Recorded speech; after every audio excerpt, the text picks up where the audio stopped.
seandainya diperdengarkan kepada kita azab kubur, akhirnya orang pada tahu, terbongkar, fulan baru meninggal tadi, kita kubur jenazahnya, kita dengar dia teriak-teriak diazab di kuburnya, berarti dia selama hidup begini, kita kira dia orang soleh, kita anggap dia orang Masya Allah, orang yang jauh dari dosa, dari maksiat, ternyata ini sedang diazab di kuburnya, kita pada dengar suaranya, terbongkar.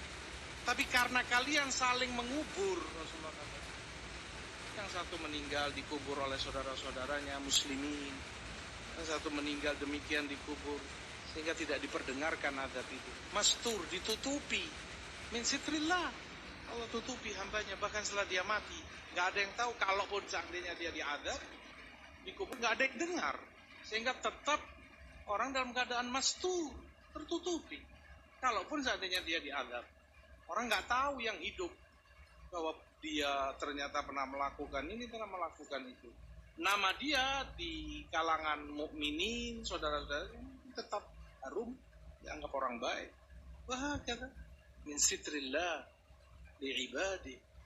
Asyahid, hisab, muhasabah pada aib dan kekurangan kita, agar hancur ujub yang mau kita banggakan pada diri kita. Ma yalfidhu min qawlin illa ladayhi raqibun atid. Indah dia, Idaatul Islamiyah Ahlus Sunnati wal Jamaah.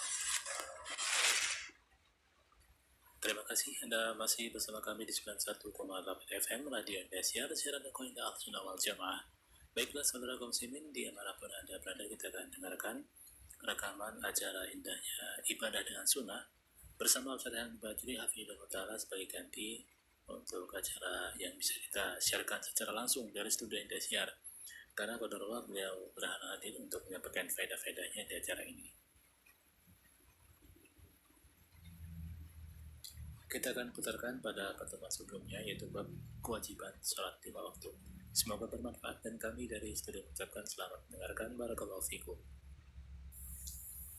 Man yahdihillahu fala mudilla lah, wa man yudlil fala hadiya lah. Wa asyhadu an la ilaha illallah wahdahu la syarika lah. Wa asyhadu anna Muhammadan abduhu wa rasuluh. Indah dia, Idaatul Islamiyah Ahlus Sunnati wal Jamaah.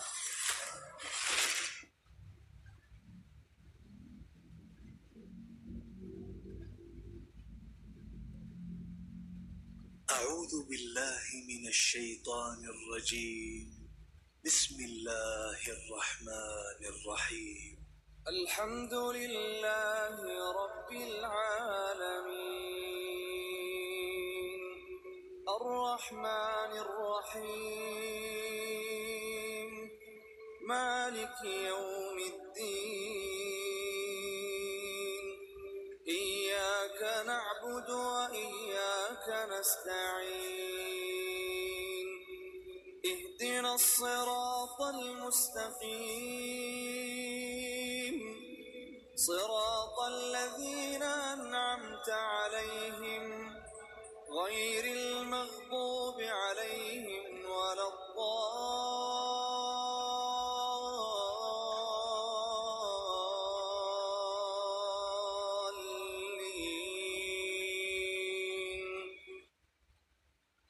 Ya, terima kasih Anda masih bersama kami di 91,8 FM Radio Indonesia, dan kami mohon maaf yang sebesar-besarnya untuk pengganti acara langsung, acara indahnya ibadah dengan sunnah bersama Ustaz Rehan Bajri Hafidhullah Ta'ala. Kita akan putarkan pertemuan sebelumnya, itu pada pertemuan yang ke-235 ya, bagian kedua tentang tata cara melempar jumrah. Selamat mendengarkan. Barakallahu fikum. Bismillahirrahmanirrahim. Assalamualaikum warahmatullahi wabarakatuh. Alhamdulillah, wassalatu wassalamu ala rasulillah wa ala alihi wa sahbihi wa man tabi'ahudah wa sallama tasliman mazida amma ba'd. Para pendengar setia Radio Indosiar yang semoga dirahmati Allah Azza wa Jal, Alhamdulillah di kesempatan malam hari ini, hari Rabu ya, tanggal 13 September 2023, kita berjumpa dalam segmen acara Indahnya Ibadah dengan Sunnah, sebuah acara yang menyajikan pembahasan dari kitab Al-Mulakhas Al-Fiqhi. Insyaallah sebagai pemateri adalah Al-Ustadz Helmi Bajri Hafizahullah Ta'ala. Dan untuk pembahasannya pada kesempatan malam hari ini masih dalam pembahasan Kitabul Hajj, melanjutkan pembahasan-pembahasan yang telah lalu, dan tentunya semoga bermanfaat dari apa yang akan beliau sampaikan di kesempatan malam hari ini. Dan untuk mempersingkat waktu, maka kami akan persilahkan kepada Ustaz Luna untuk menyampaikan fawaidnya. Tafadhol Ustaz. Bismillahirrahmanirrahim. Assalamualaikum warahmatullahi wabarakatuh. Waalaikumsalam warahmatullahi wabarakatuh. Innal hamdalillah nahmaduhu ta'ala wa nasta'inuhu wa nastaghfiruh wa na'udzu billahi min shururi anfusina wa min sayyiati a'malina. Man yahdihillahu fala mudilla lahu wa man yudlil fala hadiya lahu. Wa asyhadu an la ilaha illallah wahdahu la syarika lahu wa asyhadu anna Muhammadan 'abduhu wa rasuluh. Sallallahu alaihi wa ala alihi wa sallama tasliman katsira. Ya ayyuhalladzina amanu taqullaha haqqa tuqatih wa la tamutunna illa wa antum muslimun. Ya ayyuhan nasu ittaqu rabbakumul ladzi khalaqakum min nafsin wahidah wa khalaqa minha zawjaha وبث منهما رجالا كثيرا ونساء واتقوا الله الذي تساءلون به والأرحام إن الله كان عليكم رقيبا. يا أيها الذين آمنوا اتقوا الله وقولوا قولا سديدا يصلح لكم أعمالكم ويغفر لكم ذنوبكم ومن يطع الله ورسوله فقد فاز فوزا عظيما.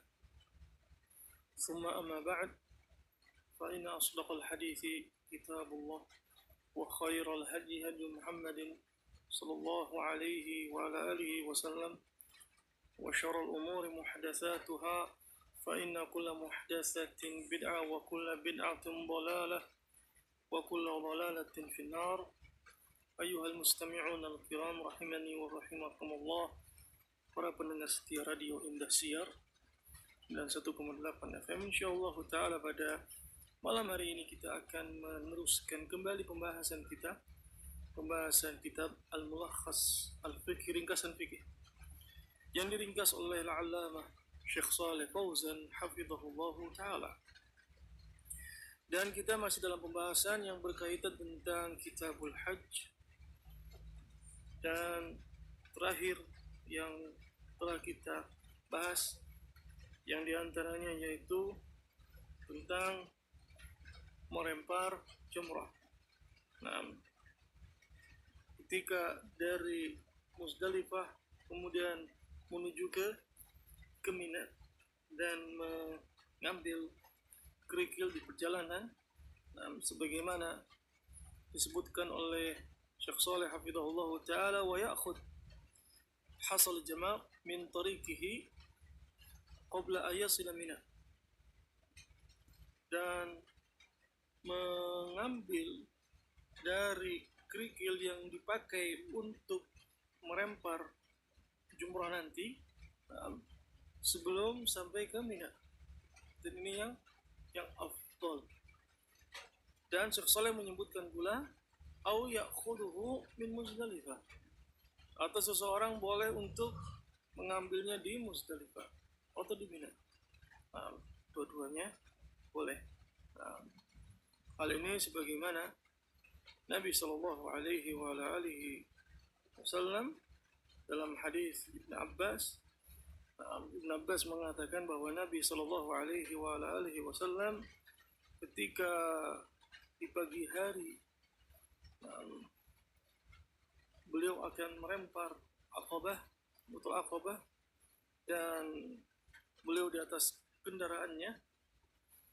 Rasulullah SAW mengatakan kepada Ibn Abbas untuk mengambil kerikil untuk Nabi SAW.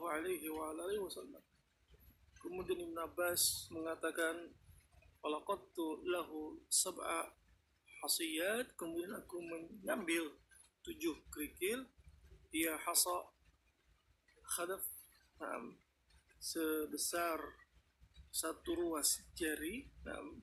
Kemudian Nabi Shallallahu Alaihi Wasallam mengumpulkan 7 kerikil tadi.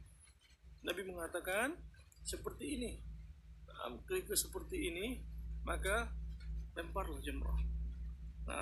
Dan dilarang bagi kita semuanya untuk al-ghulu fid din, karena Nabi Shallallahu Alaihi Wasallam mengatakan, ya ayuhan nas iyyakum wal ghulu fid din, wahai para manusia, hati-hati kalian jangan berbuat al-ghulu, berlebihan dalam agama ini.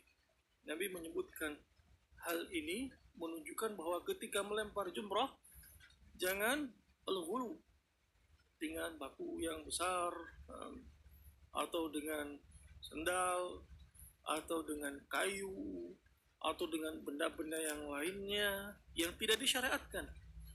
Karena yang disyariatkan adalah sebesar kerikil, sewas jari, sebagaimana yang telah disifati oleh Nabi Sallallahu Alaihi Wasallam. Dan Syekh Shalih Fauzan menyebutkan wala yujzi'ul ramyu bi ghairil hasa, dan tidak mencukupi, tidak boleh seseorang melempar jumrah bi ghairil hasa, yang bukan kerikil, atau dia melempar batu yang besar,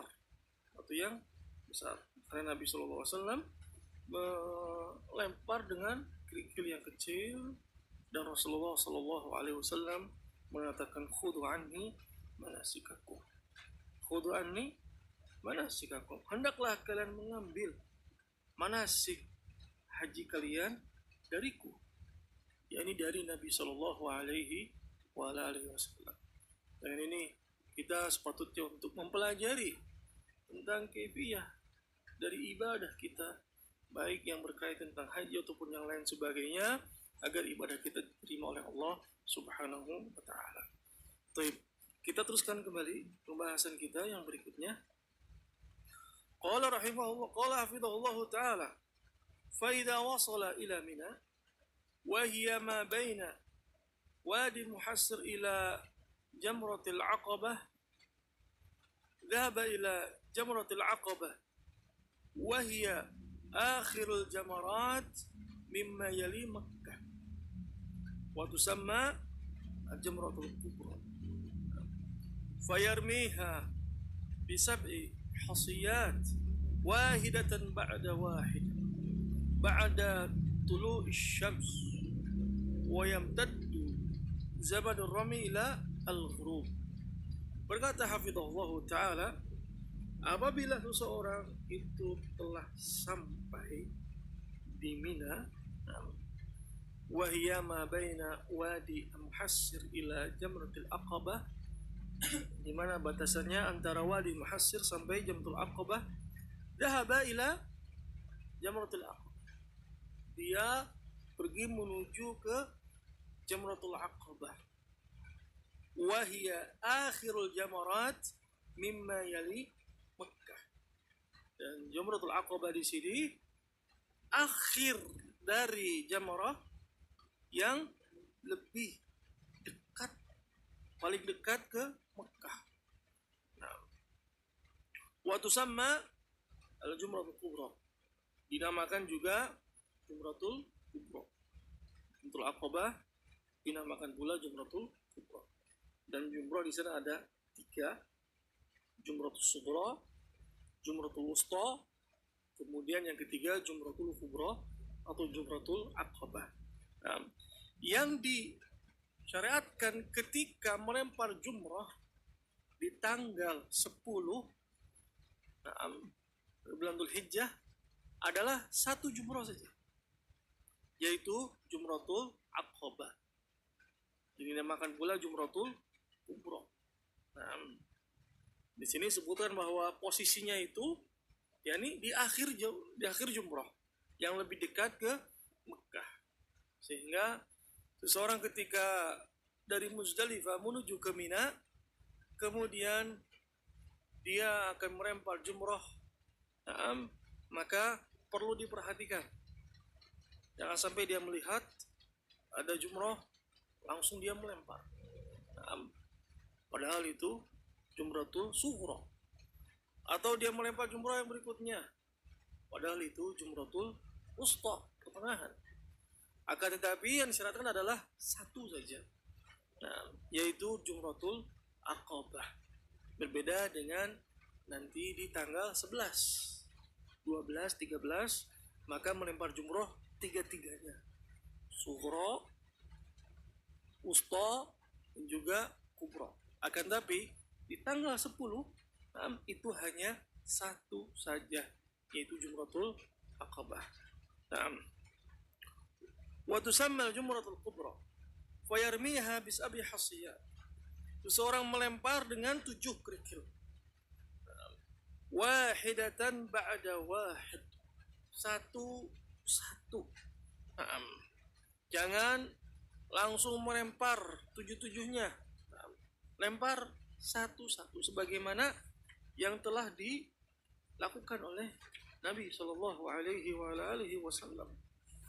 Mulai bahwa beliau ketika melempar jumrah yaitu satu, wahidatan ba'da wahid. Ba'da tulu'i syams, setelah matahari itu terbit. Wa yamtaddu zamanur rami ila al-ghurub. Dan yamtad, waktunya itu panjang sampai matahari terbenam.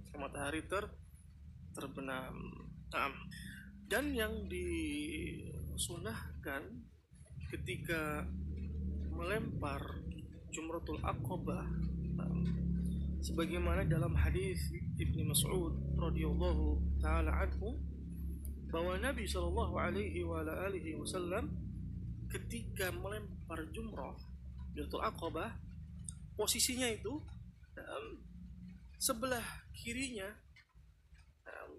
itu Ka'bah, yang posisinya Ka'bah kiblat, sebelah kanannya Mina.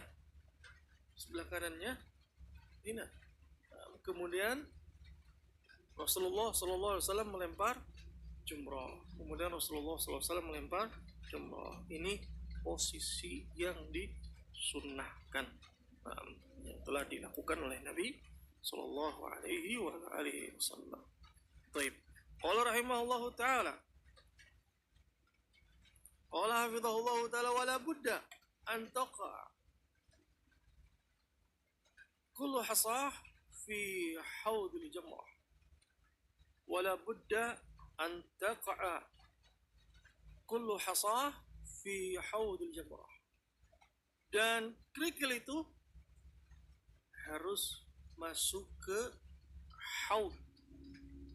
Itu sejenis lingkaran kolam yang di bawahnya. Kalau seseorang melihat tiang jamrah itu, di bawahnya itu ada haud, yakni seperti kolam di situ. Ketika seseorang itu melempar, maka usahakan batu itu masuk ke haud tadi, kolam tadi. Sawa'un istaqarrat fihi aw saqatat ba'da dalik. Rasul menyebutkan walaupun istaqarrat fihi, yakni ketika dilempar kemudian dia menetap di situ, aw saqatat ba'da dalik. Saqatat ba'da dalik itu ketika dia melempar kemudian di situ sudah diam, tahu-tahu jatuh. Dikarenakan mungkin banyak yang melempar sehingga kolam tadi penuh kerikil. Intinya masuk ke kolam tadi, ke haud tadi, walaupun dia menetap di situ, batunya kerikilnya tadi, atau setelah itu itu tidak mengapa, karena dia posisinya sudah di situ.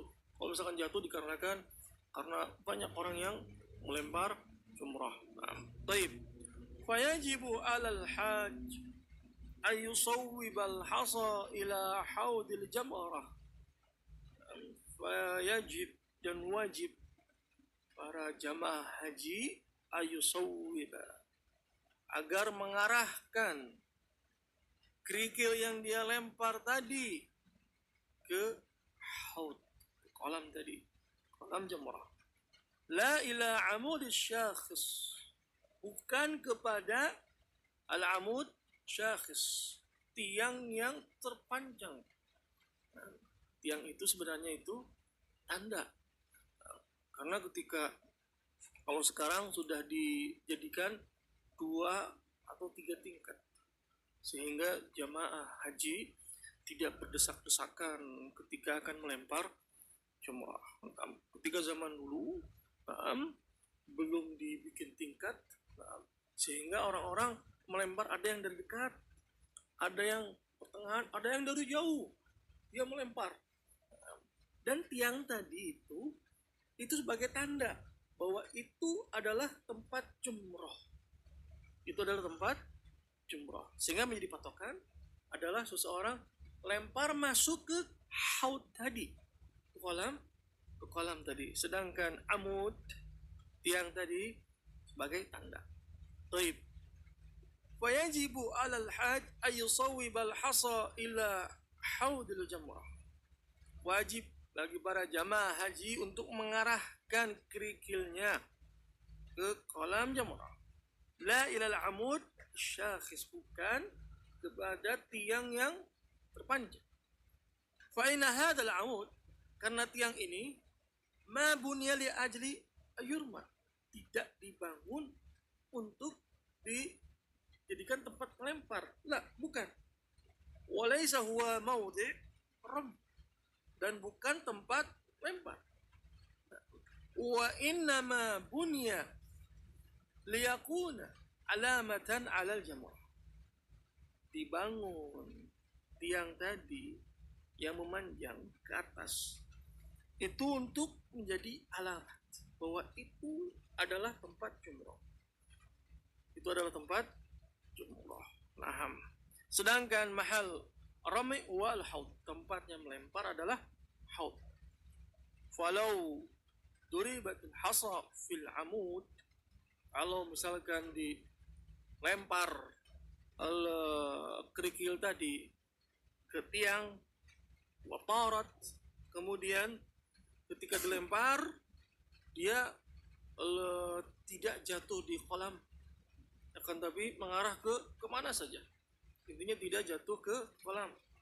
Walam tamur alal haud, dan tidak jatuh ke al-haud, lam tujzi'hu, maka tidak boleh, tidak mencukupi di dalam melempar jumrah. Dan ini perlu diperhatikan. Nah, karena bagaimana yang kita sebutkan bahwa dulu itu ketika seseorang mencari mana tempat jumrah, sehingga karena kan jamaah haji yang jumlahnya bukan 10, bukan 20, bukan 1000, bukan 2000, bahkan bisa sampai juta ataupun 2 juta orang yang berkumpul di suatu tempat secara serentak, sehingga ketika mereka ingin mengetahui di mana nih tempat jumrah, sehingga ketika ada tiang itu merupakan alamat, oh itu, dan tiang itu adalah merupakan alamat.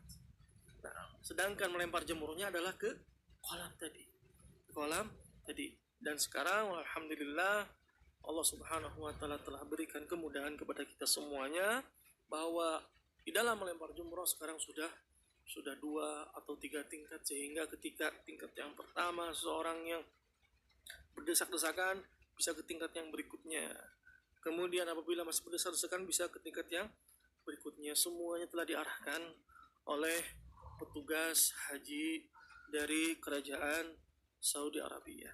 Nah, dan mereka jazakumullahu khairan telah melakukan sebagai membantu dari para jamaah haji di seluruh dunia yang datang ke satu tempat agar ibadah haji mereka diterima oleh Allah Subhanahu wa taala, agar mereka bisa melaksanakan haji dengan tidak merasa susah, sehingga toilet berada di beberapa tempat, kemudian tenda-tenda ketika berada di Mina, kemudian berada di Arafah, dijadikan untuk mereka yang melaksanakan haji, dan air lain sebagainya. Alhamdulillah semuanya sekarang sudah ada dan dimudahkan oleh Allah Subhanahu wa ta'ala, dan ini adalah merupakan suatu fadilah yang sangat besar sekali. Allah Subhanahu wa ta'ala beri kemudahan bagi kita semuanya dalam pelaksanaan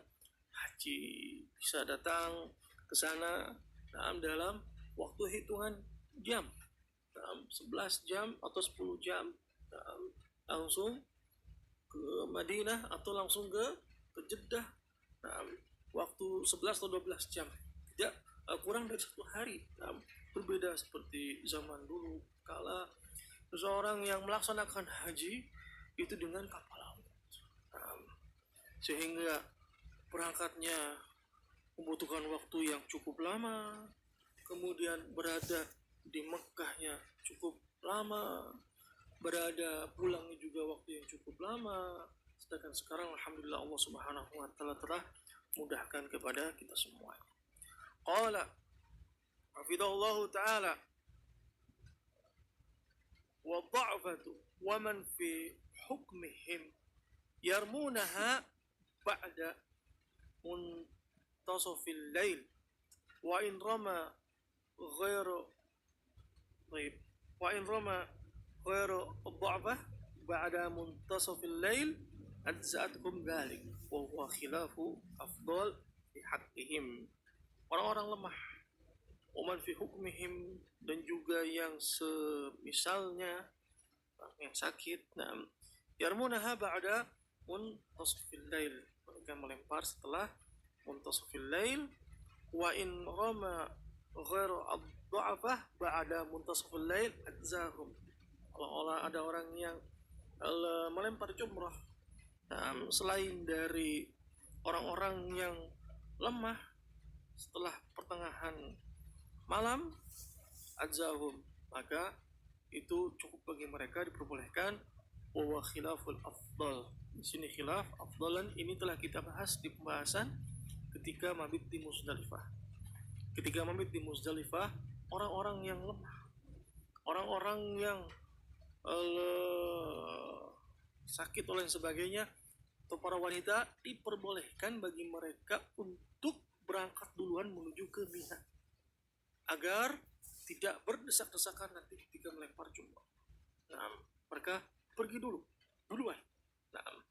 Dan Nabi SAW telah mengizinkan hal ini bagi mereka para wanita dan juga orang-orang yang lemah, dan juga mereka orang-orang yang mengiringi para wanita. Misalkan orang-orang yang kuat dia bersama ibunya, orang-orang yang kuat dia bersama istrinya, maka diperbolehkan bersama para wanita atau bersama orang-orang yang lemah. Sedangkan orang-orang yang orang-orang yang kuat, maka afdolnya bagi mereka kalau misalkan mereka bersama para pemuda tidak pergi menuju Mina kecuali setelah matahari terbit.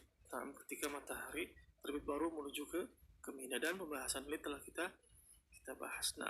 Kita cukupkan pertemuan kita sampai di sini. Insyaallah taala kita akan teruskan kembali pembahasan kita insyaallah taala pada pertemuan berikutnya.